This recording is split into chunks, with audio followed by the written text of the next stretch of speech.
Жители Северного Кавказа страдают депрессией реже других россиян. На 100 тысяч человек в регионе приходится около 35 случаев. Рейтинг составлен Национальным медицинским исследовательским центром психиатрии и наркологии имени Сербского.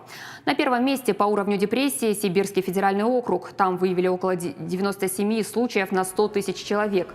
Эксперты отмечают, в 60% случаев на развитие болезни влияние оказывает плохая экология. Всего за прошедшие 5 лет уровень депрессии снизился на 8,5%. При этом, считают эксперты, число незарегистрированных больных в стране может быть в 3-4 раза выше.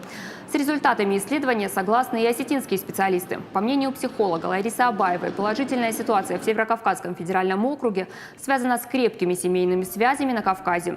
Всегда есть с кем поделиться проблемой. У нас в силу ментальности, наверное, обращаться за помощью, когда мне сложно, мне трудно, я плохо себя чувствую, у меня депрессия, особенно со стороны мужчин, достаточно тяжело, потому что это, как будто бы признание в своей слабости.